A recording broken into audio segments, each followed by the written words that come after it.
The fluorescent lights in the pediatric clinic cast harsh shadows across my daughter's pale face as she squeezed my hand tighter than usual. At 8 years old, Madison had inherited my stubborn streak and her father's gentle demeanor, but today something felt different about her grip. The routine blood work for her school physical should have been simple, just another checkmark on our endless parental to-do list, but the way she kept glancing toward the exit made my maternal instincts flare. Before we jump back in, tell us where you're tuning in from, and if this story touches you, make sure you're subscribed, because tomorrow I've saved something extra special for you. It's just a tiny pinch, sweetheart, I whispered, brushing a strand of her auburn hair behind her ear. The color was striking against her olive complexion, a combination that had always made strangers do double takes when they saw us together. My own fair skin and blonde hair made people assume we weren't related until they noticed her eyes, the same emerald green that stared back at me from the mirror each morning. Dr. Sarah Chen appeared in the doorway with her usual warm smile, clipboard in hand. We'd been coming to this practice since Madison was born, and Dr. Chen had seen us through everything from ear infections to Madison's broken wrist from last summer's bicycle incident. Her presence usually calmed both Madison and me, but today I felt an inexplicable tension settling in my shoulders. "How are my favorite patients today?" Dr. Chen asked, settling onto the rolling stool beside the examination table. "Ready for some quick lab work, Madison?" Madison nodded reluctantly, her grip on my hand loosening slightly. I'd always admired how Dr. Chen spoke directly to Madison rather than over her head to me, treating her like the intelligent little person she was becoming rather than just another pediatric case. The blood draw went smoothly, Madison barely flinching as the needle slipped into her arm. I found myself studying her profile as she looked away, noting the way her nose turned up slightly at the tip, a feature I'd always assumed came from my side of the family. My husband David had a perfectly straight nose, strong and angular like the rest of his features.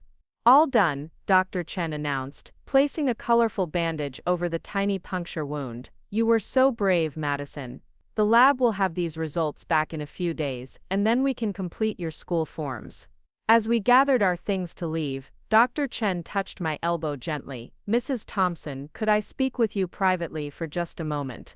The request caught me off guard. In 8 years of visits, Dr. Chen had never asked to speak with me alone unless Madison was seriously ill, and today was supposed to be routine. I glanced at Madison, who was already focused on choosing a sticker from the reward basket. "Madison, honey, can you wait right outside the door for Mommy? Pick out 2 stickers, one for being brave and one for Daddy." Madison's face lit up at the mention of her father. David had been traveling for work more frequently lately, his consulting firm expanding into new markets across the Southeast. She missed him terribly during these trips, often falling asleep clutching the stuffed elephant he'd brought her from his last business trip to Atlanta. Once Madison was safely in the hallway, Dr. Chen closed the door and turned to face me. Her expression had shifted from warm and professional to something I couldn't quite read, concern mixed with what looked like reluctance. "Is everything all right?" I asked, my voice automatically dropping to a whisper. "The blood work was just routine, right? For the school physical." Dr. Chen nodded slowly, then moved to her desk and pulled out a manila folder. "The blood work is routine, yes. But I wanted to discuss something with you before we proceed with the full panel of tests." She opened the folder and pulled out a form I'd filled out countless times over the years, Madison's medical history questionnaire. My own handwriting stared back at me, neat and precise in blue ink. I noticed something interesting while reviewing Madison's file in preparation for today's visit. Dr. Chen began carefully. "You've consistently listed both you and your husband as having type O blood." I nodded, unsure where this was leading. "That's correct. We both donated blood regularly before Madison was born, and again when David's brother needed surgery 2 years ago." Dr. Chen pulled out another sheet of paper, this one from Madison's file from when she was a newborn. Madison's newborn screening showed she has type AB blood. The words hung in the air between us like a riddle I couldn't solve. I stared at the paper, seeing the notation but not understanding its significance. "I'm sorry, I don't understand what that means." "Well, Doctor," Chen said gently, "when both parents have type O blood, it's genetically impossible for their biological child to have type AB blood. 2 type O parents can only produce type O children. The room seemed to tilt slightly, the fluorescent light suddenly too bright. I gripped the edge of the examination table, my mind racing through possibilities that didn't make sense. There must be some mistake. Maybe the newborn screening was wrong, or maybe our blood types were recorded incorrectly. Chen's expression remained carefully neutral, the way medical professionals are trained to deliver difficult news. That's certainly possible. Lab errors do happen, though they're rare. I wanted to bring it to your attention because today's blood work will confirm Madison's blood type definitively. I felt my mouth go dry, and if it confirms she's type AB, then we would need to consider that either the paternity information in her file is incorrect, or there was some kind of mix-up at the hospital when she was born. The world seemed to narrow to just Dr. Chen's voice and the sound of my own heartbeat thundering in my ears. 8 years of marriage to David, 8 years of raising Madison together, 8 years of family photos and bedtime stories and scraped knees and birthday parties. The idea that something so fundamental could be wrong felt impossible. How certain are you about this? I asked, surprised by how steady my voice sounded. Blood typing is very reliable, Dr. Chen replied. If today's test confirms Madison is type AB, and you and your husband are both definitely type O, then we would need to explore other explanations. Other explanations. The phrase echoed in my mind as I tried to process what she was really saying. That my daughter, who had David's laugh and his way of tilting her head when she was thinking, might not be his biological child. That our marriage, our family, our entire life together might be built on a foundation I'd never thought to question. What do you recommend? I heard myself ask. Let's wait for today's results first, Dr. Chen said kindly. There's no point in worrying about something that might turn out to be a simple lab error. I'll put a rush on these results, and we should have them by tomorrow afternoon. I nodded numbly, standing up on unsteady legs. Through the glass window in the door, I could see Madison examining her chosen stickers with the serious concentration she brought to all her decisions. She looked so much like herself, so uniquely Madison, that the idea of her being anyone other than exactly who I'd always believed her to be seemed absurd. Mrs. Thompson, Dr. Chen said as I reached for the door handle. I want you to know that regardless of what these tests show, Madison is a healthy, happy little girl. That's what matters most. I managed a weak smile and opened the door. Madison looked up at me with bright eyes, holding up 2 stickers featuring cartoon puppies. Look, Mommy, this one's for me and this one's for Daddy. They match. They're perfect, sweetheart, I said, taking her hand and leading her toward the exit. My voice sounded normal, cheerful even, but inside I felt like I was sleepwalking through someone else's life. The drive home passed in a blur of familiar streets and traffic lights. Madison chattered happily about her upcoming playdate with her best friend Sophie, about the book report she was working on, about how many days until Daddy came home from his business trip. I made appropriate responses, asked follow-up questions, maintained the rhythm of normal conversation while my mind spun in circles. David was due back from Charlotte tomorrow evening. We'd been married for 10 years, together for 12. I thought I knew everything about him, from his coffee order to his childhood fears to the way he hummed off-key in the shower. He was methodical and honest, sometimes to a fault. He kept meticulous records of our finances, never forgot a birthday or anniversary, and had never given me any reason to doubt his loyalty or integrity.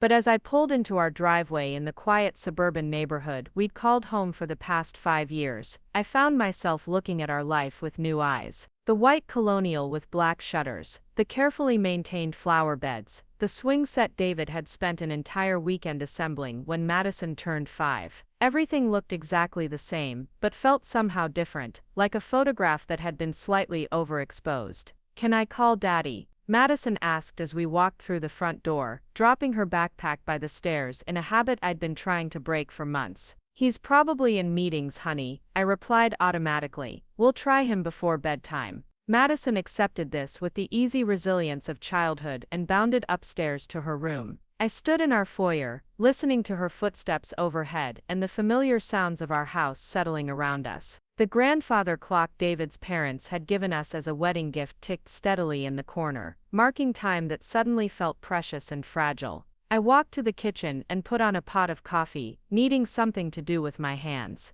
The familiar routine of measuring grounds and adding water felt comforting, normal. On the refrigerator, Madison's latest artwork was displayed prominently alongside photos from our last family vacation to the beach. In one picture, the three of us stood with our arms around each other, Madison sandwiched between David and me, all of us grinning at the camera with sand-covered feet and sun-kissed cheeks. The coffee maker gurgled to life, and I found myself really studying David's face in the photo for the first time. His dark brown hair was tousled by the ocean breeze, his hazel eyes crinkled at the corners from laughing. Madison was looking up at him with pure adoration, her small hand resting on his arm. They looked like father and daughter. They acted like father and daughter. How could blood types possibly matter more than 8 years of bedtime stories and piggyback rides and whispered I love yous? But even as I tried to dismiss Dr. Chen's concerns, I found myself remembering odd moments from Madison's early years. The way the delivery nurse had commented on how different Madison looked from both David and me when she was born. The pediatrician at the hospital, who had seemed surprised when we told him about our family medical history. Small things that I'd forgotten or explained away at the time, but that now seemed to form a pattern I wasn't sure I wanted to see. The coffee finished brewing, and I poured myself a large mug, adding cream and sugar in amounts that would have made David tease me about drinking dessert instead of coffee. The familiar banter of our marriage felt suddenly precious, something I might need to hold on to more tightly than I'd realized. My phone buzzed with a text message from David. Meeting's running late, miss you both. Tell Madison I'll bring her something special from Charlotte. I stared at the message, wondering if I should tell him about Dr. Chen's concerns. But what would I say? That our daughter might not be his biological child, based on a blood test that could still be wrong. That our entire family might be built on a lie I didn't even understand. The uncertainty felt like a weight in my chest, making it hard to breathe. Instead I typed back, we miss you too. Madison picked out a sticker for you today at the doctor's office. Can't wait for you to come home. It was true, if incomplete. I did want him to come home, more than ever. I wanted him to walk through our front door with his usual tired smile and rumpled business clothes. Wanted him to scoop Madison up in a bear hug and listen to her excited recap of her day. I wanted everything to be exactly the way it had always been. But I also found myself dreading his return, dreading the conversation we might need to have, dreading the questions that might not have answers I wanted to hear. Madison's voice called down from upstairs. Mommy, can you help me with my math homework? Coming, sweetheart. I called back, grateful for the distraction. I found her at her small desk, pencil in hand and workbook open to a page of multiplication problems. She was biting her lower lip in concentration, a habit she'd inherited from David. Or at least a habit I'd always assumed she'd inherited from David. I can't remember what 7 times 8 is, she said, looking up at me with frustrated eyes. Let's think about it together, I said, settling into the chair beside her desk. What's 7 times 7? 49, she answered quickly. Good, so 7 times 8 is just 7 more than that. 56, Madison exclaimed, writing the answer with a flourish. We worked through the rest of the problems together, Madison's confidence growing with each correct answer. She had always been good at math, approaching problems with a logical, methodical thinking style that reminded me of David. But as I watched her work, I found myself cataloging her features again, looking for resemblances I'd always taken for granted. Her eyes were definitely mine, the same emerald green that ran in my family. But her hair color was unlike either of ours, a rich auburn that caught the light beautifully. I'd always assumed it was some genetic combination of my blonde and David's brown, but now I found myself wondering if that was possible. Her skin tone was olive, warmer than my pale complexion, but darker than David's. Again, I'd never questioned it, accepting it as part of Madison's unique beauty. But now, sitting beside her as she worked through her homework with determination and focus, I found myself wondering about genetics I'd never bothered to understand. Could 2 people with type O blood really not have a child with type AB? Was Dr. Chen absolutely certain about this? And if she was right, what did that mean for our family? Mommy, are you okay? Madison asked, looking up from her workbook with concern. You look sad. I forced a smile, not wanting my worries to cloud her evening. I'm fine, sweetheart, just thinking about grown-up things. Are you finished with your homework? Preparing and narrating this story took us a lot of time, so if you are enjoying it, subscribe to our channel. It means a lot to us. Now back to the story. Madison nodded, closing her workbook with satisfaction. Can we make cookies before dinner? Absolutely, I said, grateful for another normal activity to focus on. What kind? Chocolate chip, Daddy's favorite. As we headed downstairs to the kitchen, I found myself wondering if chocolate chip cookies really were David's favorite, or if that was just something Madison had decided because she loved them so much. How many things about our family life had I simply accepted without question? How many assumptions had I made about who we were and how we fit together? In the kitchen, Madison dragged a chair over to the counter so she could help measure ingredients. She was tall for her age, something David was proud of since he'd been a late bloomer himself. But again, I found myself questioning whether her height came from his side of the family or from somewhere else entirely. Can I crack the eggs? Madison asked, already reaching for the carton. One at a time, I warned, watching as she carefully tapped each egg against the bowl's edge. She had good fine motor skills, steady hands that David often praised when they worked on art projects together. He'd been teaching her to draw architectural sketches, sharing his love of design and precision. The thought of David's patience with Madison, his obvious love and pride in her, made my throat tighten. Whatever these blood tests revealed, it wouldn't change the fact that he was her father in every way that mattered. He'd been there for every milestone, every scraped knee, every bedtime story. He'd paced the floors with her when she was colicky as a baby, taught her to ride a bike, helped her build elaborate blanket forts in the living room. But even as I reminded myself of these truths, I couldn't shake the feeling that our foundation was shifting beneath us. That everything I thought I knew about our family was about to be called into question in ways I wasn't prepared for. The cookies smell really good, Madison said as we slid the first batch into the oven. She had a smudge of flour on her cheek, and chocolate chips stuck to her fingers, looking exactly like the happy 8-year-old she was supposed to be. They'll be perfect for when Daddy gets home tomorrow, I agreed, setting the timer and trying to push away my swirling thoughts. That evening, we had dinner at the kitchen table, Madison chattering about her day while I made appropriate responses and tried to eat despite my diminished appetite. Afterward, we curled up on the couch to watch one of her favorite movies, her small body warm against my side as she gradually grew sleepy.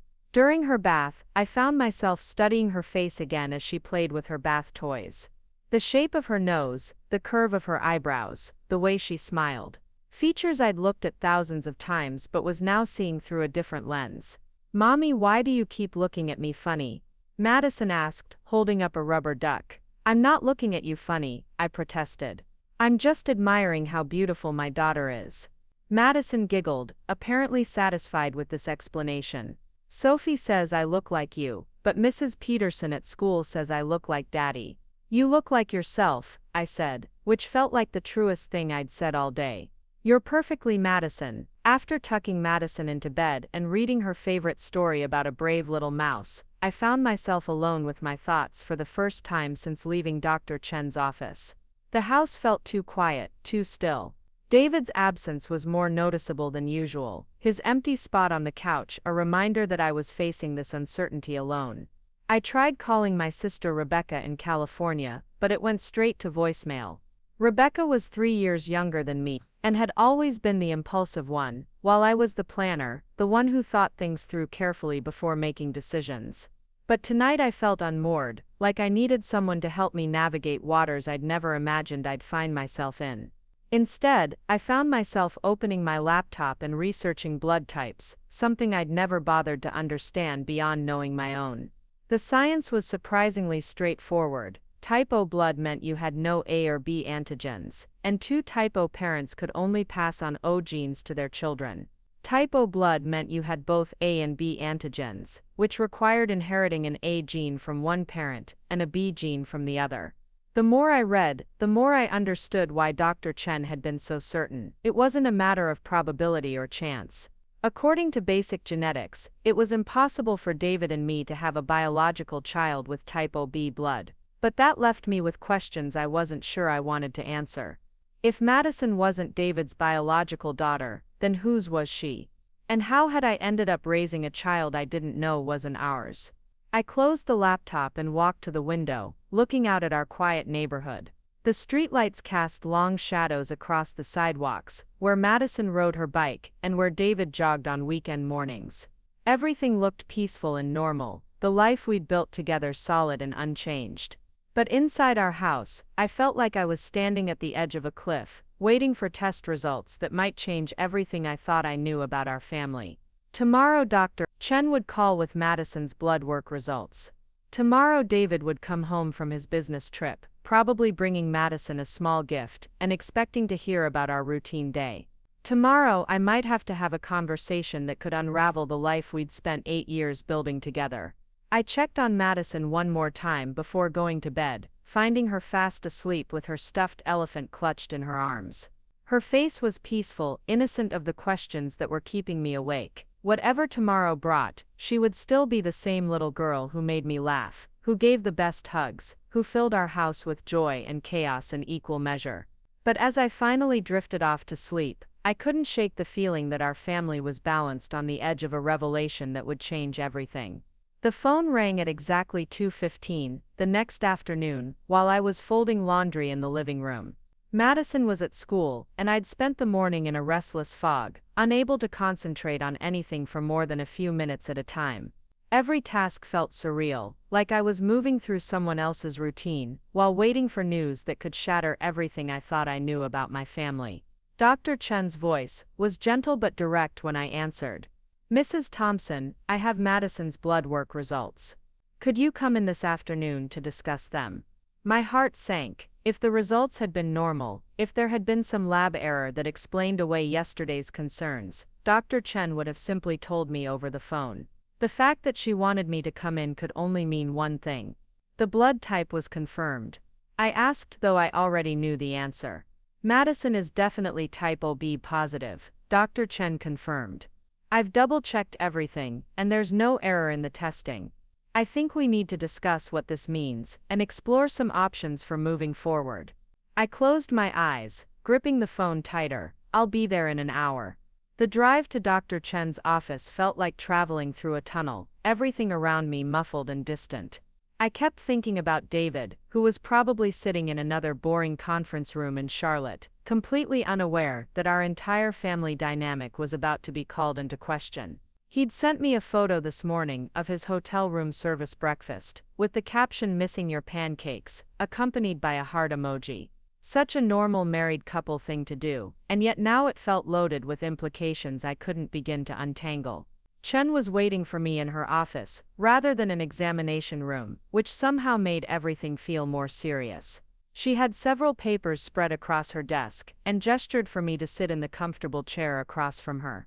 "I want to start by saying that this doesn't change anything about Madison's health," she began carefully. "She's a perfectly normal, healthy 8-year-old, but the blood type confirmation does raise some questions that I think you need to consider." I nodded, not trusting my voice. "There are really only two possible explanations," Dr. Chen continued. "Either there was some kind of mix-up at the hospital when Madison was born, or David is not her biological father." The words hung in the air between us. Hearing it stated so plainly made it real in a way that my own late-night internet research hadn't. This wasn't just a theoretical possibility anymore. "A hospital mix-up," I repeated slowly. "Like babies being switched. It's extremely rare, but it has happened," Dr. Chen acknowledged. "However, given that you took Madison home from the hospital and have raised her for 8 years, and given that she clearly resembles you quite strongly, a complete baby switch seems unlikely. More probable would be some kind of error in the paternity information." I thought about Madison's green eyes, so like my own, and her stubborn streak that definitely came from my side of the family.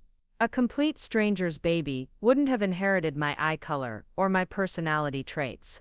"So you think David isn't her biological father?" I said, surprised by how steady my voice sounded. "I think it's the most likely explanation, yes. But I want to stress that this doesn't change David's relationship with Madison in any legal or emotional sense. He's been her father for 8 years. Biology doesn't erase that." Dr. Chen was being kind, but the practical implications were starting to crash over me like waves. If David wasn't Madison's biological father, then who was? And how had I ended up pregnant with another man's child, without knowing it?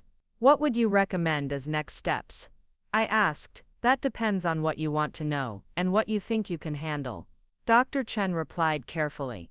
You could simply accept this information and move forward without pursuing it further. Many families deal with questions about paternity and choose not to seek definitive answers. Or you could pursue paternity testing to confirm whether David is Madison's biological father. And if he's not, you might want to consider whether you want to try to identify who is. The idea of paternity testing felt like opening a door I wasn't sure I'd be able to close again. Once we had definitive answers, there would be no going back to the comfortable uncertainty we'd been living with unknowingly. If we did paternity testing, would David need to know? Dr. Chen considered this carefully. Legally, no, you could have the testing done without his knowledge. But ethically, that's a more complicated question. This affects him too, and he might want to have input into whether or not you pursue answers. I left Dr. Chen's office with a packet of information about genetic testing facilities, and a head full of questions I hadn't even known to ask 24 hours earlier. The packet felt heavy in my purse as I drove to pick up Madison from school, like it was radiating secrets that could change everything. Madison bounced into the car with her usual after-school energy, chattering about a science project on butterflies, and a disagreement she'd had with Sophie about the best way to organize their shared art supplies. Her normalcy was both comforting and heartbreaking. She had no idea that her mother was questioning the fundamental facts of her existence. "Is Daddy coming home tonight?" she asked, as we pulled into our driveway. "Yes, sweetheart. His flight lands at 6:30. Madison clapped her hands together. "Can we make his favorite dinner?" I looked at her in the rearview mirror, this beautiful child who might carry the genes of a man I couldn't even identify. "What do you think his favorite dinner is?" "Spaghetti with meat sauce, and garlic bread, and the salad with the crunchy things on top." It occurred to me that I actually didn't know if spaghetti was David's favorite dinner, or if that was just something Madison had decided, because it was one of the few meals she could help prepare. How many assumptions had I made about our family life? How many things had I accepted without really examining them? But watching Madison's excited face in the mirror, I realized it didn't matter whether spaghetti was truly David's favorite or not. What mattered was that Madison wanted to make something special for the man she loved as her father, the man who had earned that love through 8 years of bedtime stories, and piggyback rides and patient help with homework. We spent the afternoon cooking together, Madison carefully stirring the sauce while I prepared the garlic bread. She insisted on setting the table with our good dishes, the ones we usually saved for holidays, because Daddy's been gone for 3 whole days, and that's practically forever. At 6:45, we heard David's key in the lock. Madison raced to the front door, throwing herself into his arms before he'd even had a chance to set down his suitcase. I watched from the kitchen doorway as he swept her up in a bear hug, both of them laughing as he spun her around. "I missed you so much, Butterfly," he said, using the nickname he'd given her when she was a toddler fascinated by the butterflies in our garden. "I missed you more," Madison declared. "Mommy and I made your favorite dinner." David looked up at me over Madison's head, his hazel eyes warm with the comfortable affection of long marriage. "Spaghetti with extra garlic bread," I confirmed, managing a smile that felt almost normal. During dinner, David told us about his meetings in Charlotte, about the hotel with the amazing view of the city skyline, about the funny thing that had happened when he'd gotten lost trying to find a good coffee shop. Madison hung on every word, as she always did when he came home from business trips. The two of them had always had a special bond, an easy companionship that had made me feel lucky to be part of their dynamic. But tonight, as I watched them interact, I found myself analyzing every gesture, every shared laugh, every moment of connection. Did Madison's way of tilting her head when she listened come from David, or was it just coincidence? When she laughed at his terrible dad jokes, was it because she'd inherited his sense of humor, or because she'd learned to appreciate it from years of exposure? "Earth to Mom," David said, and I realized he'd been talking to me. "Sorry, just thinking about work stuff," I lied. "I was asking if you wanted to watch a movie after Madison goes to bed. I brought back that romantic comedy you mentioned wanting to see." The thoughtfulness of the gesture, so typical of David, made my chest tighten. He paid attention to the small things I mentioned, remembered details about my preferences, made efforts to make me happy. How could I possibly be questioning whether he was Madison's father when he was so clearly devoted to both of us? But later that night, after Madison had been tucked into bed, and we were settling onto the couch with glasses of wine, I found myself studying David's profile in the flickering light of the television. His strong jaw, his straight nose, his thick brown hair that Madison had definitely not inherited. The features that had attracted me when we first met 10 years ago. The face I'd woken up next to nearly every morning since we'd gotten married. "You're quiet tonight," David observed, pausing the movie before it had really gotten started. "Everything okay?" I took a sip of wine, trying to buy myself time to decide how much to tell him.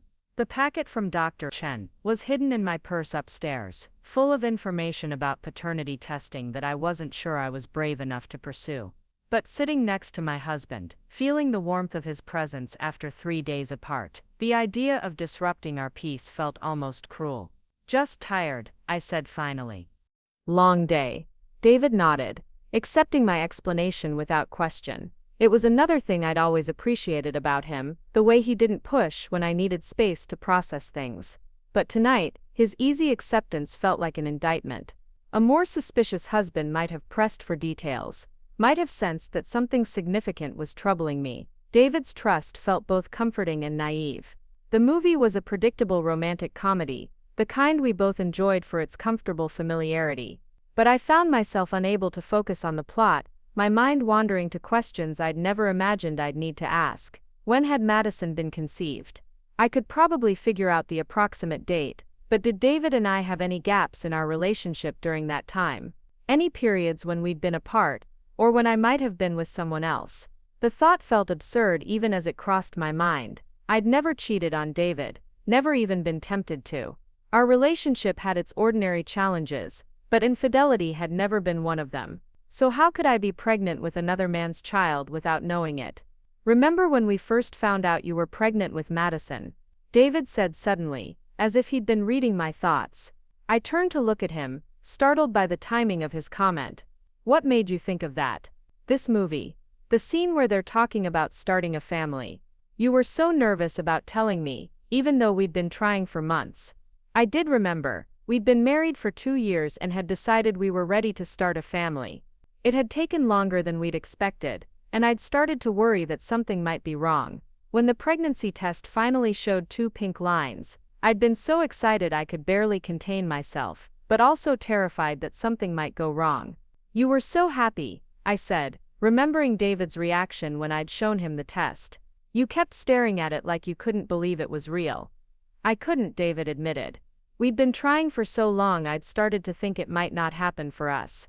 And then there it was, proof that we were going to be parents." The memory was sweet, but it also raised new questions in my mind. If we'd been trying to get pregnant for months before I conceived Madison, then there couldn't have been any confusion about timing or paternity. Unless something had happened that I didn't remember, or didn't know about.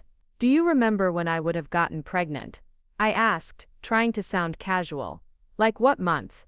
David thought for a moment. "Must have been early March. You told me in late April, and you said you were about 6 weeks along." I did quick math in my head. Early March would have been right around our 2nd wedding anniversary. We'd gone away for a long weekend to a bed and breakfast in the mountains, one of those romantic getaways that had felt like a second honeymoon. It should have been a perfect time to conceive our first child, surrounded by love and commitment and hope for our future. But now I found myself wondering about the details I'd never thought to question. Had there been other people at the bed and breakfast? Had we gone out to dinner, to bars, to places where I might have encountered other men? The questions felt ridiculous, but I couldn't shake the feeling that I was missing something important. "I'm going to get some water," I said, needing a moment away from David's presence to think clearly. In the kitchen, I stood at the sink and tried to piece together my memories from 8.5 years ago. David and I had been happy, settled into married life, excited about the possibility of starting a family. I'd had a demanding job at a marketing firm downtown, working long hours on campaigns for various clients. David had been establishing himself at his architectural firm, taking on bigger projects and proving himself to the senior partners. We'd been busy, but not stressed. Social, but not wild. We'd had friends over for dinner parties, gone out for drinks with colleagues, attended work events and family gatherings. A normal life for a young married couple in their late 20s. But the more I tried to remember specific details about March 8 years ago, the more I realized how much I'd forgotten. Pregnancy had a way of making everything before it feel like ancient history, and the busy years of new parenthood had blurred together in a haze of sleepless nights and milestone moments. I filled a glass with water and returned to the living room, where David was checking his phone for work emails. Another normal evening activity, the kind of comfortable routine that married couples fall into. But tonight it felt loaded with significance I couldn't quite identify. "David," I said carefully, "do you remember anything unusual about the time when I got pregnant with Madison?" He looked up from his phone, eyebrows raised. "Unusual how?" "I don't know, just anything that stands out in your memory." David set his phone aside and gave me his full attention, clearly sensing that this wasn't just idle curiosity. "Not really. Why are you asking?" I sat back down beside him, trying to figure out how to explain my concerns without revealing Dr. Chen's bombshell about blood types. I was just thinking about that time in our lives, trying to remember what it was like before we became parents. "It feels like a lifetime ago." David agreed. "We were so young, and we had no idea what we were getting ourselves into." "Do you remember being worried about anything? About us, or our relationship?" David's expression grew more serious. "Honey, what's this about? You're asking some pretty specific questions." I felt my resolve wavering. Part of me wanted to tell him everything, to share the burden of Dr. Chen's revelation and figure out together what it might mean. But another part of me was terrified of introducing doubt into our marriage, of asking questions that might damage something beautiful even if the answers turned out to be harmless. "I've just been thinking about how different our life is now," I said finally. "Sometimes I wonder if we really knew each other as well as we thought we did back then." David reached for my hand, his fingers warm and familiar. "We've grown together," he said simply. "That's what marriage is, right? Learning about each other and changing together over time." It was such a David answer, practical and optimistic and focused on the positive. But it didn't address the deeper question that was gnawing at me. What if we hadn't known each other as well as we'd thought? What if there were secrets or misunderstandings that we'd built our entire family on top of? "I love our life," I said, which was true. "I love you and Madison, and everything we've built together." "But," David prompted, clearly sensing there was more. "But sometimes I wonder what we don't know about each other. What assumptions we've made that might not be true." David was quiet for a long moment, studying my face in the dim light from the television. "Is there something you're not telling me? Something you're worried about?" The question hung between us, loaded with possibility. This was my chance to tell him about the blood types, about Dr. Chen's concerns, about the packet of information currently hidden in my purse. This was my opportunity to face this uncertainty together, as partners. But looking at David's concerned face, thinking about Madison sleeping peacefully upstairs, considering the life we'd built together over 8 years of marriage and parenthood, I found myself stepping back from the precipice. "No," I said softly. "Just feeling philosophical, I guess." David squeezed my hand. "You know you can tell me anything, right? Whatever it is, we can handle it together." His words were meant to be comforting, but they only made me feel more guilty about the secrets I was already keeping. Because the truth was, I wasn't sure we could handle this together. I wasn't sure our marriage was strong enough to survive the questions that Dr. Chen's revelation had raised. We finished the movie in comfortable silence. David's arm around my shoulders, my head resting against his chest. The familiar rhythm of his breathing should have been soothing, but instead I found myself wondering what other truths might be hidden beneath the surface of our seemingly perfect family life. Later, as we got ready for bed, I watched David brush his teeth and change into his pajamas, the mundane intimacies of long marriage that had always felt precious to me. Tonight they felt fragile, like something I needed to protect rather than something I could take for granted. In bed, David reached for me with the easy affection of a husband who'd been away for 3 days, and I found myself responding despite the turmoil in my mind. But even as we made love, I couldn't shake the feeling that I was keeping something enormous from him, something that could change everything between us. Afterward, as David drifted off to sleep beside me, I lay awake staring at the ceiling and trying to decide what to do next. The packet from Dr. Chen was still in my purse, full of information about genetic testing that could provide definitive answers to questions I wasn't sure I wanted to ask. I could schedule the paternity test without telling David, get the results, and then decide whether or not to share them based on what I learned. But that felt like a betrayal of the trust that had always been the foundation of our marriage. Or I could tell David everything tomorrow morning, share Dr. Chen's concerns, and let him help me decide how to proceed. But that would mean introducing doubt into our family dynamic, asking him to question his relationship with Madison in ways that could be devastating regardless of what the tests revealed. The third option was to do nothing, to accept Dr. Chen's findings as an interesting medical anomaly, and move forward with our lives unchanged. But I knew myself well enough to recognize that I wasn't capable of simply forgetting what I'd learned. The questions would eat at me, poisoning my peace of mind and probably affecting my relationships with both David and Madison. As I lay there wrestling with impossible choices, I heard Madison's bedroom door creak open. A moment later, her small figure appeared in our doorway, silhouetted against the hall light. "Mommy," she whispered. I had a bad dream. I slipped out of bed carefully, trying not to wake David, and padded over to her. "What was it about, sweetheart?" "I dreamed that Daddy wasn't really my daddy," she said, her voice small and scared. "That he had to go away because he belonged to a different family." The words hit me like a physical blow. How could an 8-year-old subconscious have conjured up the exact fear that was keeping me awake? "That was just a silly dream," I said, gathering her into my arms. "Daddy is your daddy, and he loves you so much, he would never leave us." Madison snuggled against me, her warm little body gradually relaxing. "Promise, I whispered, meaning it with every fiber of my being.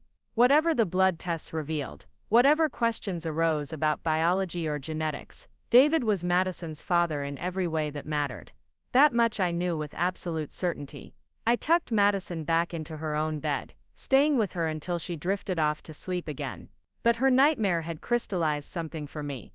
This wasn't just about David and me, or even about answering questions about Madison's paternity. This was about protecting a little girl who deserved to feel secure in her family's love, regardless of genetics.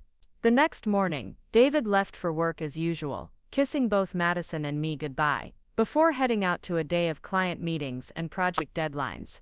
Madison went off to school with her backpack full of homework, and her lunchbox packed with her favorite sandwich. Everything looked exactly the way it always did, our family routine unchanged by the questions that were consuming my thoughts. But after they were both gone, I found myself reaching for the phone and calling Dr. Chen's office. "I'd like to schedule an appointment," I told the receptionist. "I need to discuss genetic testing options." As I hung up the phone, I realized I'd made a decision without fully understanding what it was. I was going to pursue answers, even if those answers changed everything. Because living with uncertainty felt more dangerous than facing whatever truth was waiting to be discovered. The appointment was scheduled for the following afternoon, giving me 24 hours to change my mind, or find the courage to follow through. But as I went through the motions of my normal day, grocery shopping and household tasks, and preparing for Madison's return from school, I knew I was past the point of turning back.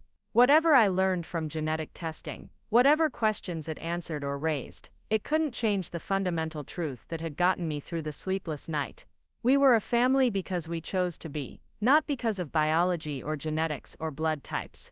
That had to be enough to carry us through whatever came next. The genetic testing facility was located in a sterile office complex, 20 minutes from our house. I sat in the parking lot for 10 minutes before my appointment, gripping the steering wheel and trying to convince myself I was doing the right thing. Through the tinted windows, I could see other people coming and going, each probably carrying their own secrets and desperate questions. Inside, the waiting room looked like any other medical office, with comfortable chairs and outdated magazines, and the faint smell of disinfectant. But the atmosphere felt heavier somehow, charged with the weight of families seeking answers they might not want to hear. The technician who called my name was a woman about my age named Janet, with kind eyes and a professional demeanor that suggested she'd guided many people through this process before. She led me to a small consultation room, where we could speak privately before proceeding with any testing. Dr. Chen's office sent over some background information. Janet began, reviewing a file on her desk. "I understand you have questions about paternity based on blood type incompatibility. Hearing it stated so matter-of-factly made it feel both more real and somehow less catastrophic. This was just science, just genetics, just information that could be gathered and analyzed objectively. What exactly would the testing involve? I asked. For paternity testing, we would need DNA samples from the child and the potential father. We can use cheek swabs, which are completely non-invasive. If you wanted to include yourself as well, that would provide additional confirmation, though it's not strictly necessary if maternity isn't in question. I thought about Madison's trusting face, about David's complete ignorance of these proceedings, about the secret I was keeping from both of them. How accurate are the results? DNA paternity testing is over 99% accurate. Janet replied, if the man is the biological father, the test will show that with certainty. If he's not, we can definitively rule him out. And how long do results take? Standard processing is 5 to 7 business days. We do offer expedited testing for an additional fee if you need results sooner. I found myself nodding, though I wasn't sure why speed mattered. Whether I learned the truth in 5 days or 3 didn't change what that truth might be. There is one thing I should mention, Janet continued carefully. If your husband is not the biological father, and if you want to identify who is, that would require additional testing with potential candidates. The testing we can do today will only tell you definitively whether or not your husband is your daughter's biological father. The implication hung in the air between us. Even if this test confirmed that David wasn't Madison's father, I would still be left with the mystery of who was. And I couldn't begin to imagine how I would go about solving that puzzle. Let's start with testing my husband, I said finally. One question at a time. Janet nodded and pulled out consent forms and information packets. You'll need samples from both your daughter and your husband. Since your daughter is a minor, you can provide consent for her testing, but your husband would need to either provide consent himself, or you would need to collect his sample without his knowledge. Is that legal? Collecting a sample without his knowledge. It's legal, but it's ethically complicated, Janet admitted. Many people choose to be upfront about the testing, but we understand that family situations can be complex. I thought about David's trusting nature, his assumption that I would share important decisions with him. Taking a DNA sample without his knowledge felt like a violation of everything our marriage was built on, but telling him about my suspicions felt equally impossible. What would I need to collect a sample? Janet handed me a kit containing cotton swabs and detailed instructions. Items like toothbrushes, drinking glasses, or eating utensils can work, but the cleanest samples come from cheek swabs. The instructions explain exactly how to collect and preserve the samples. I left the facility with the testing kit in my purse and an appointment scheduled for the following week to drop off the samples. The drive home felt surreal, like I was carrying explosives that could detonate our family life if handled incorrectly. Madison was at her friend Sophie's house for a playdate, giving me time to process what I'd learned and figure out how to proceed. The house felt unnaturally quiet, as I sat at the kitchen table with the testing kit spread in front of me, reading through instructions for collecting DNA samples from my own family members. The irony wasn't lost on me that I was planning to secretly investigate the genetic makeup of the 2 people I loved most in the world. But the alternative, living with uncertainty and growing suspicion, felt equally untenable. My phone rang just as I was putting the kit away. David's name appeared on the screen, and for a moment I felt paralyzed by guilt. "Hey," I answered, hoping my voice sounded normal. "Hey yourself, how's your day going?" "Fine, quiet. Madison's at Sophie's until 4. Perfect timing then. I have some news." Something in his tone made me sit up straighter. Good news or bad news? Good news, I think. That project in Savannah I've been hoping for. They want me to come down next week for a final presentation. If it goes well, it could mean a significant promotion. David sounded excited, the way he always did when discussing work opportunities that could advance his career. Normally I would have been thrilled for him, proud of his professional success, and excited about what it might mean for our family's future. But today, all I could think about was the timing. If David traveled to Savannah next week, it would be much harder to collect a DNA sample from him. Unless I could figure out a way to do it before he left. "That's wonderful," I managed.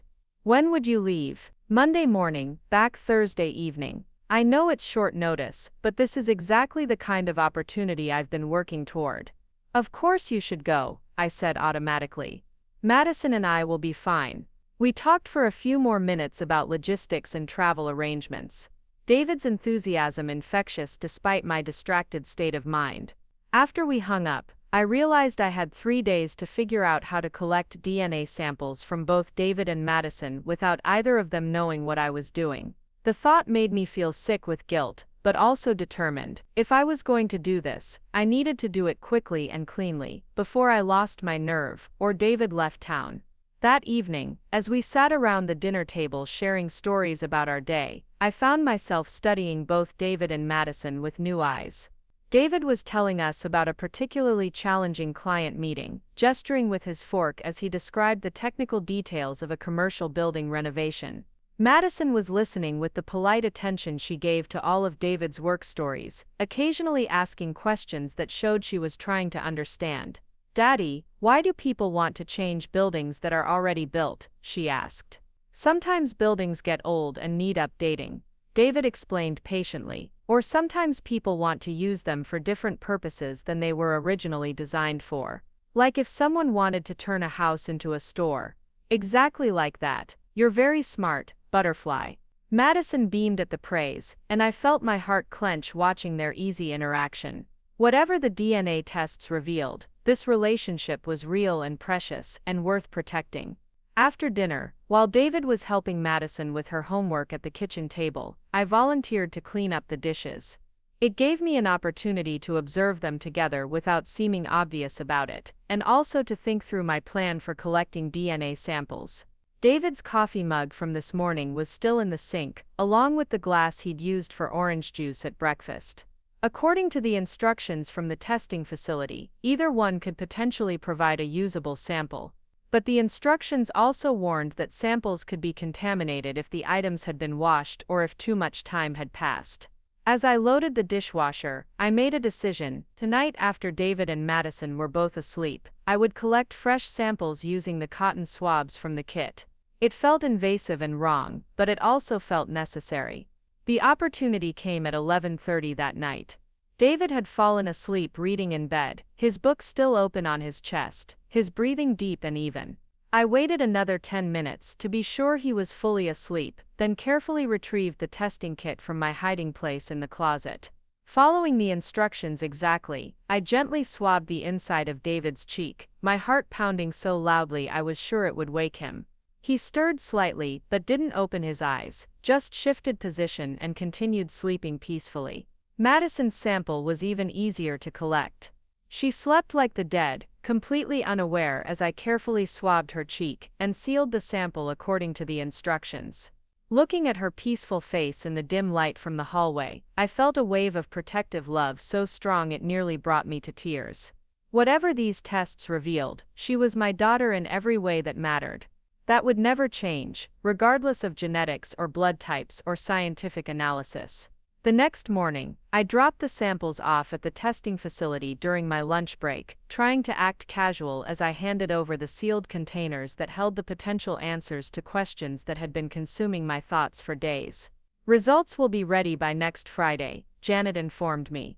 "We'll call you as soon as they're processed." Next Friday felt both impossibly far away and terrifyingly close. In less than a week I would know definitively whether David was Madison's biological father. And then I would have to decide what to do with that information. David left for Savannah on Monday morning as planned, kissing both Madison and me goodbye with his usual travel day mix of excitement and reluctance to leave us. I stood in the driveway waving as his car disappeared around the corner, Madison beside me already asking when he would be home. 4 more days, I told her, which felt like both an eternity and no time at all. The week passed in a blur of normal activities, made surreal by the secret I was carrying. Madison and I fell into our usual routine when David traveled, eating dinner in front of the television, reading extra bedtime stories, sleeping late on the weekends. But underneath the comfortable familiarity, I felt like I was holding my breath, waiting for news that could change everything. Thursday evening, David called from his hotel in Savannah to tell us that the presentation had gone well and that he felt confident about his chances of getting the project.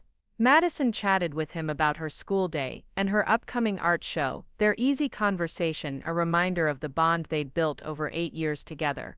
"I miss you both," David said, when it was my turn to talk. "Can't wait to be home tomorrow night."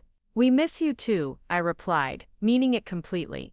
Whatever complications were swirling around the question of Madison's paternity, my love for David and my desire to have him home were uncomplicated and real. Friday morning arrived gray and rainy, matching my mood as I went through the motions of getting Madison ready for school and myself ready for work. The testing facility had said they would call with results today, but they hadn't specified when. I found myself jumping every time my phone rang, my nerves stretched thin with anticipation. The call finally came at 2:15 in the afternoon, just as I was leaving a staff meeting at work. Janet's voice was professional but gentle when I answered. "Mrs. Thompson, I have your test results. Would you prefer to discuss them over the phone, or would you like to come in?" My mouth went dry. "Just tell me, the test shows that David is not Madison's biological father." I'm sorry, the words hit me like a physical blow, even though I'd been preparing for this possibility all week. Hearing it confirmed felt different than suspecting it, more final and devastating. "Are you absolutely certain?" I asked, though I knew the answer. "Yes, the results are definitive. There's no possibility of error with this level of testing." I thanked Janet and hung up, then sat in my car in the work parking lot trying to process what I'd just learned. David, the man who had raised Madison for 8 years, who loved her unconditionally and whom she adored, was not her biological father. Which meant that somewhere out there was a man whose genetic material had contributed to creating my daughter, a man I couldn't even identify. The drive to pick up Madison from school felt like traveling through a dream. Everything looked the same, but felt fundamentally different. When she climbed into the car with her usual after-school chatter about art class and playground drama, I found myself studying her face again, looking for clues about her unknown biological father. "Mommy, you look sad," Madison observed as we drove home. "Are you worried about Daddy's airplane?" "Daddy's airplane will be fine, sweetheart," I assured her. "I'm just thinking about grown-up things." That evening, as Madison and I ate pizza and watched her favorite movie, I tried to imagine how to move forward with this information. The practical questions were overwhelming. Should I tell David what I'd learned? Should I try to figure out who Madison's biological father was? Should I pretend I'd never discovered any of this, and try to go back to our normal family life? But even as I wrestled with these impossible decisions, one thing became crystal clear. Looking at Madison curled up beside me on the couch, laughing at a silly scene in her movie, I knew that David's lack of biological connection to her didn't change anything fundamental about our family. He was still her father in every way that mattered. She was still our daughter, the child we'd raised and loved and built our lives around. The genetics might be different than we'd assumed, but the love was exactly the same. David's flight landed at 7:30 Friday evening, just as Madison and I were finishing our dinner of leftover pizza and salad. She'd been counting down the hours until his return all day, creating a welcome home banner with construction paper and glitter that now hung proudly across our front hallway. The normalcy of her excitement felt like a cruel contrast to the bombshell knowledge I was carrying. When we heard his key in the lock, Madison raced to greet him with her usual enthusiasm, throwing herself into his arms before he'd even set down his travel bag. I watched from the kitchen doorway as he spun her around, both of them laughing, and felt my heart break a little more. This was her father in every meaningful sense, regardless of what the DNA tests had revealed. "How are my two favorite girls?" David asked, looking up at me over Madison's head with tired but happy eyes. "We missed you," I managed, forcing a smile that felt brittle around the edges. David noticed immediately that something was off. After 8 years of marriage, he'd learned to read my moods with uncomfortable accuracy, but instead of pressing me for details in front of Madison, he simply squeezed my hand and gave me a look that said we'd talk later. The evening passed in familiar rhythms. David told us about his successful presentation in Savannah, about the potential promotion that seemed increasingly likely, about the beautiful historic district he'd explored during his free time. Madison showed him her latest artwork and recounted every detail of her week, from the substitute teacher who let them have extra recess to the caterpillar she'd found in our garden. Through it all, I felt like I was watching our family life through glass, present but somehow separated from the warmth and connection that had always felt so natural. The secret I was keeping created a barrier between me and the two people I loved most, even as they remained completely unaware of its existence. After tucking Madison into bed with extra stories and promises that Daddy wouldn't travel again for at least 2 weeks, David and I finally found ourselves alone in our bedroom.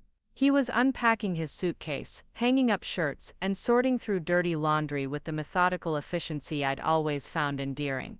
"Okay," he said without looking up from his tasks.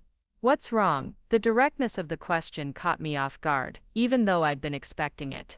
David had never been one to dance around issues when he sensed something was troubling me. "What makes you think something's wrong?" I asked, stalling for time I didn't really need. I'd had days to prepare for this conversation, but now that the moment was here, I felt completely unprepared. "You've barely looked at me since I got home," David replied, sitting down on the edge of our bed. "And you have that expression you get when you're wrestling with something big." I sat down beside him, close enough to feel the warmth of his body but not quite touching.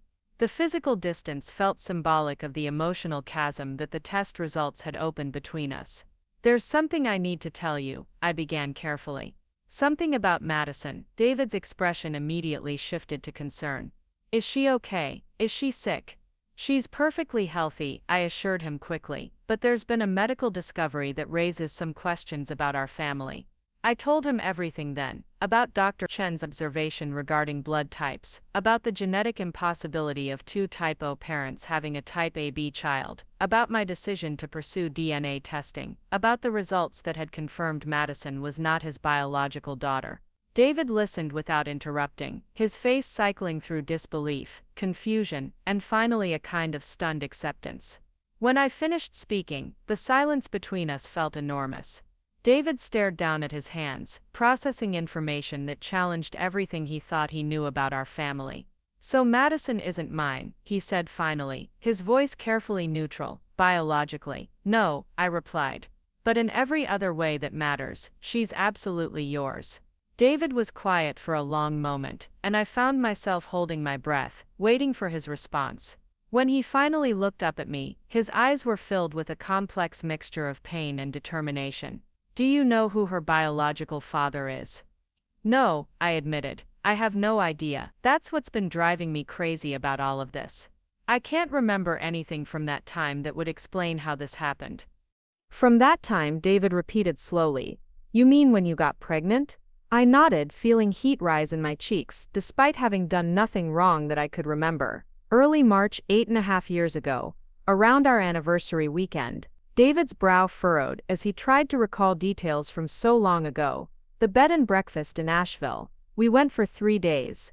Do you remember anything unusual about that trip? Anyone we met, anywhere we went? We had dinner at that restaurant downtown both nights. Went to the antique shops on Saturday. Hiked in the mountains Sunday morning."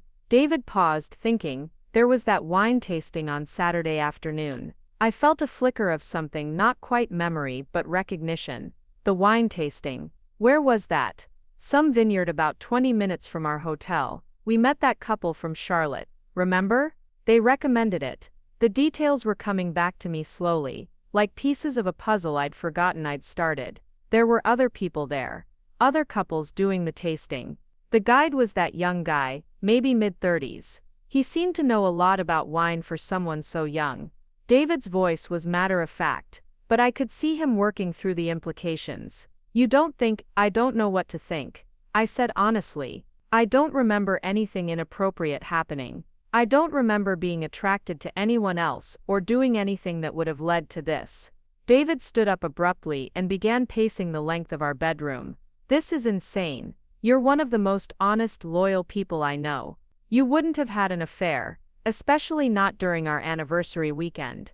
His faith in me was both touching and heartbreaking, because while I agreed that I wouldn't have consciously betrayed our marriage, the DNA results were undeniable proof that something had happened, something I couldn't remember or explain.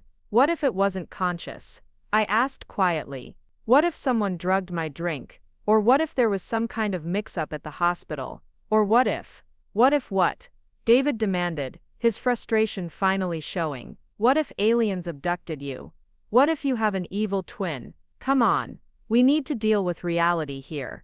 His words stung, but I understood his anger. This situation was impossible to process rationally, because it challenged basic assumptions about trust and memory and the fundamental facts of our shared history. I'm sorry, I whispered. I know this is horrible and confusing. I've been going crazy trying to figure out how this could have happened. David stopped pacing and looked at me with an expression I couldn't quite read. How long have you known? The definitive results came today. But I've suspected for about a week, since Madison's routine blood work showed the blood type incompatibility. A week, David repeated. You've been carrying this around for a week without telling me. I could hear the hurt in his voice, and I realized that my secrecy had created an additional betrayal beyond whatever had happened 8 years ago. I didn't know how to tell you. I didn't want to destroy our family based on something that might have been a lab error. But it wasn't a lab error. No, it wasn't. David sat back down beside me, close enough that our knees touched. So what do we do now? The question hung between us, enormous in its implications. Do we try to find Madison's biological father? Do we tell Madison the truth? Do we pretend we never learned this information and try to go back to the way things were? I don't know, I admitted. All I know is that I love you and I love Madison and I want our family to survive this. Madison is my daughter, David said firmly. I don't care what any DNA test says. I was there when she was born. I've been there for every milestone, every scraped knee, every bedtime story. Biology doesn't erase 8 years of being her father. The certainty in his voice brought tears to my eyes. This was the David I'd fallen in love with, the man who faced challenges head-on and protected the people he cared about. What about us? What about our marriage? David took my hand, his fingers intertwining with mine. I believe you when you say you don't remember anything happening. I believe you wouldn't have deliberately betrayed our marriage. So either something happened that you're not aware of, or there's some other explanation we haven't thought of. And if we never figure out what that explanation is, then we learn to live with the uncertainty, David said simply, because the alternative, letting this destroy our family, is unacceptable. We sat in silence for several minutes, holding hands and trying to absorb the magnitude of what we were facing. Finally, David spoke again. Do you want to try to find out who Madison's biological father is? I'd been wrestling with this question for days, and I still didn't have a clear answer. Part of me wants to know, if only to understand how this happened, but another part of me is terrified of opening that door. What if he's someone we know? What if he's married with his own family? What if he wants to be part of Madison's life once he finds out she exists? These were exactly the fears that had been keeping me awake at night. Madison's biological father was a real person somewhere in the world, possibly completely unaware that he had a daughter. Did we have an obligation to try to find him? Did he have a right to know about Madison? Did Madison have a right to know about him? I think, I said slowly, that we need to focus on what's best for Madison. And right now, what's best for her is stability and security, and the certainty that she's loved unconditionally by the parents who have raised her. David nodded. So we don't actively search for her biological father. But what if he finds us somehow? What if there are other circumstances that bring this to light? Then we deal with it when it happens, I replied.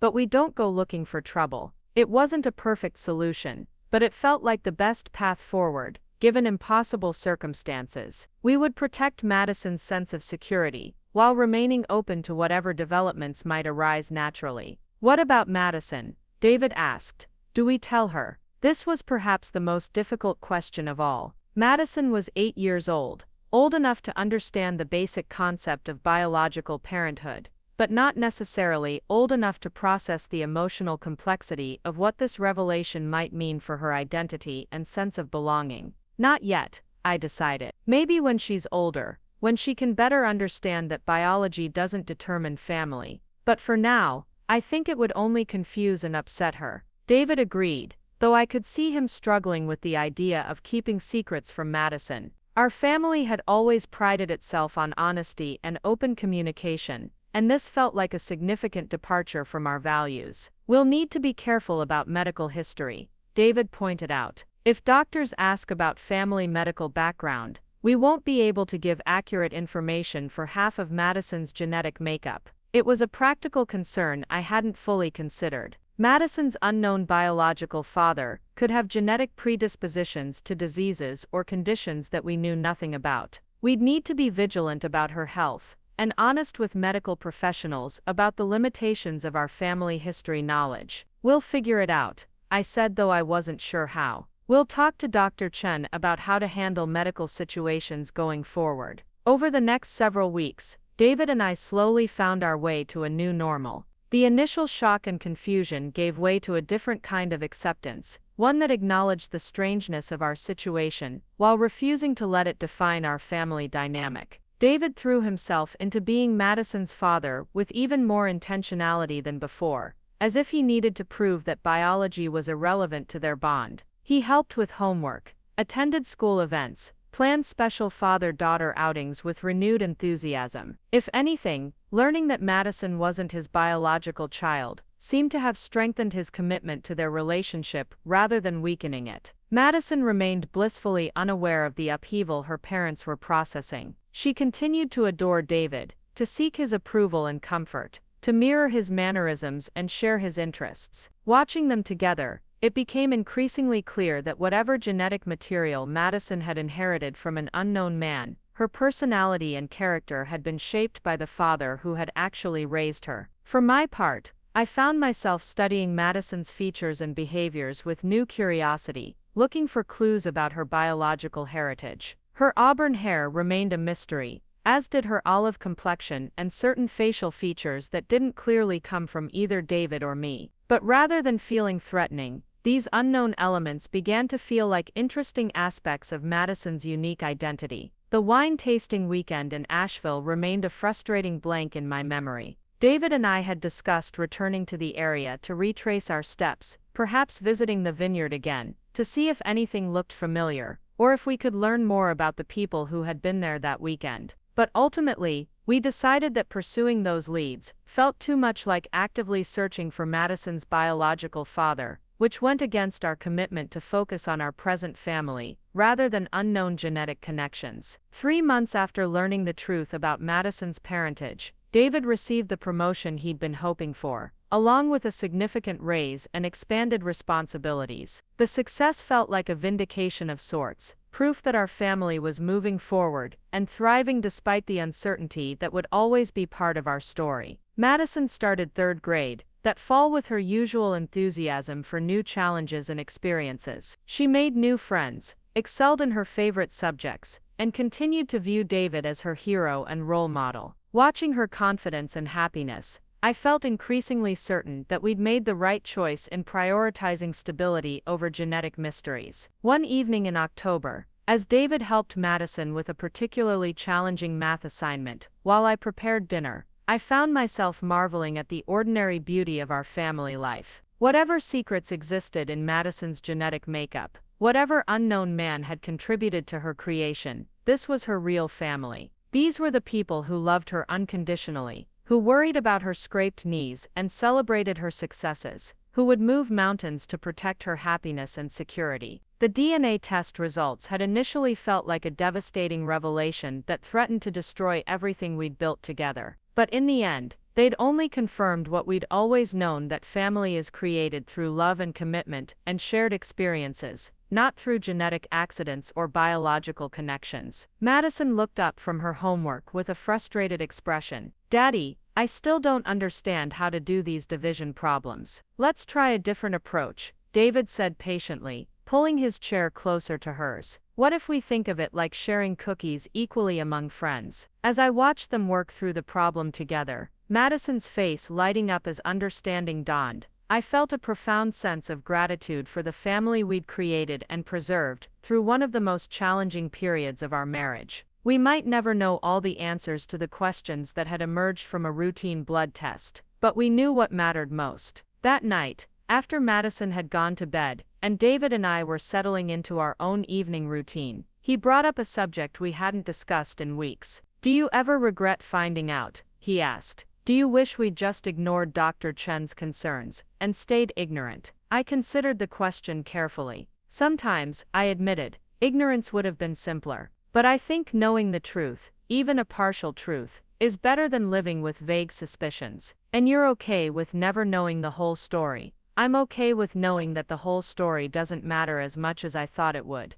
I replied. Madison is our daughter, you're her father, I'm her mother, the rest is just interesting biological trivia. David smiled and pulled me closer. I love you, he said simply. Both of you. Nothing about that has changed. Looking back on the months of uncertainty and soul-searching that had followed Madison's routine blood test, I realized that the experience had ultimately strengthened our family, rather than weakening it. We'd faced an impossible situation together, and emerged with a clearer understanding of what really mattered to us. Madison would grow up secure in the knowledge that she was loved and wanted by the parents who had chosen to raise her. If questions about her biological heritage arose later in her life, we would face them together as a family. But for now, she was simply our daughter, the little girl who filled our house with laughter and brought meaning to every ordinary day. The mystery of her paternity would always be part of our story, but it would never define our family. We were connected by something much stronger than genetics, by the deliberate choice to love each other unconditionally, regardless of whatever surprises life might reveal about our shared history. As I drifted off to sleep beside David that night, listening to the familiar sounds of our house settling around us, and Madison's gentle breathing from down the hall, I felt a peace I hadn't experienced since that first conversation with Dr. Chen. Our family might not be genetically straightforward, but it was built on love and commitment, and the daily choice to show up for each other. That was more than enough to carry us through whatever questions the future might bring. Up next, you've got 2 more standout stories right on your screen. If this one hit the mark, you won't want to pass these up. Just click and check them out.